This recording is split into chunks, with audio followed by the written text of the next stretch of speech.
स्वर्णकेश और राजा की भविष्यवाणी। भविष्यवाणी और संकट। एक गरीब औरत अपनी झोपड़ी में बैठी थी। गोद में एक नवजात शिशु था। शिशु के हाथ पर एक नीला निशान था जो उसके भाग्य का संकेत था। एक दिन एक ज्योतिषी वहां आया और उस शिशु का भविष्य देखकर चौंक गया। उसने भविष्यवाणी की, ये बच्चा एक दिन राजकुमारी से विवाह करेगा और राजा बनेगा। जब ये बात उस राज्य के राजा तक पहुंची तो वह क्रोधित हो उठा। कैसे कोई गरीब का बेटा मेरी बेटी से विवाह कर सकता है? राजा ने उस महिला को बुलाया और धोखे से सोने के सिक्कों का लालच देकर उसका बच्चा ले लिया। लेकिन उसका इरादा नेक नहीं था। उसने नवजात शिशु को एक लकड़ी के संदूक में रखकर नदी में बहा दिया, ये सोचकर कि इससे वह भविष्यवाणी को मिटा देगा। मिल मालिक का पुत्र। नदी में तैरता संदूक एक मिल के पास जा पहुंचा। वहां एक मिल मजदूर ने उसे खोलकर देखा तो अंदर सोता हुआ एक सुंदर शिशु था। वो उसे मिल मालिक के पास ले गया। मिल मालिक और उसकी पत्नी को कोई संतान नहीं थी, इसलिए उन्होंने खुशी खुशी उस बच्चे को अपना लिया और उसका पालन पोषण किया। समय बीतता गया और वह बालक एक सुंदर, होशियार और परिश्रमी युवक बन गया। राजा की चालाकी। एक दिन राजा अपने राज्य में घूम रहा था, तभी उसने उस युवक को देखा। उसे पहचानते ही राजा को आश्चर्य हुआ, ये लड़का जिंदा कैसे है? उसने उसे बुलाकर एक गुप्त पत्र सौंपा और कहा, इसे महल में रानी के पास ले जाओ। लेकिन राजा ने उस पत्र में लिखा था कि जैसे ही यह युवक महल पहुंचे उसे मार दिया जाए। युवक पत्र लेकर चल पड़ा, परंतु रास्ते में रात हो गई। वह जंगल में भटकते हुए एक छोटी झोपड़ी के पास पहुंचा, जहां एक बूढ़ी औरत आग के पास बैठी थी। दयालु बूढ़ी औरत ने उसे शरण दी, लेकिन जब उसने पत्र पढ़ा तो उसे राजा की चाल समझ आ गई। बूढ़ी औरत ने चुपचाप पत्र बदल दिया। अब उसमें लिखा था, इस युवक का विवाह राजकुमारी से तुरंत करा दिया जाए। विवाह और राजा का क्रोध। सुबह होते ही युवक महल पहुंचा और पत्र रानी को सौंप दिया।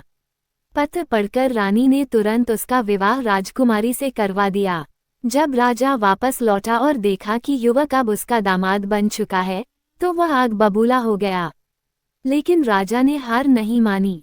उसने युवक को एक असंभव कार्य सौंप दिया, यदि तुम सच में मेरे योग्य हो तो मुझे राक्षस के सिर से 3 स्वर्णकेश सुनहरे बाल लाकर दिखाओ। स्वर्णकेश की खोज। युवक यात्रा पर निकला। रास्ते में उसे एक नगर मिला जहां एक सूखा कुआं था। वहां के रक्षक ने पूछा, ये कुआं सूखा क्यों हो गया? युवक ने कहा कि वो इसका उत्तर खोजकर लौटेगा। आगे बढ़ने पर उसे दूसरा नगर मिला जहां एक सुनहरा सेब देने वाला पेड़ सूख चुका था। वहां के रक्षक ने भी वही सवाल किया। फिर वह एक नदी पर पहुंचा जहां एक नाविक वर्षों से बिना रुके लोगों को पार करा रहा था। नाविक ने पूछा, मैं इस श्रापित कार्य से कैसे मुक्त हो सकता हूँ?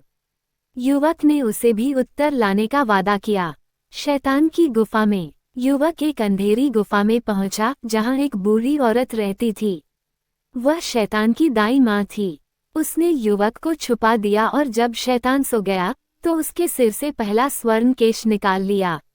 शैतान नींद में करवट लेकर उठा और बड़बड़ाया, अजीब सपना था। फिर वह दोबारा सो गया।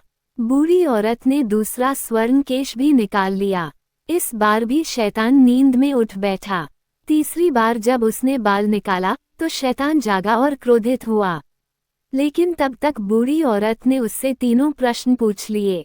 शैतान ने जवाब दिया, 1. कुएं में एक मेढक बैठा है, उसे निकाल दो तो पानी वापस आ जाएगा।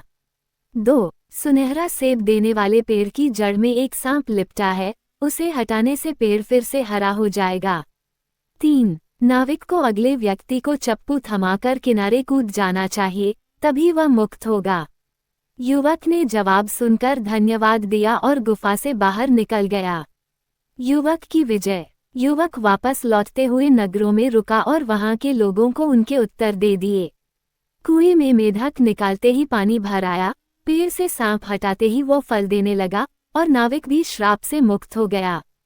जब युवक महल पहुंचा और राजा को 3 स्वर्णकेश सौंपे तो राजा स्तब्ध रह गया। लेकिन अब वो कोई बहाना नहीं बना सकता था। अंततः राजा को स्वीकार करना पड़ा कि यही युवक उसका उत्तराधिकारी है। राजा ने उसे राज्य सौंप दिया और युवक अपनी पत्नी राजकुमारी के साथ सुखपूर्वक राज्य करने लगा।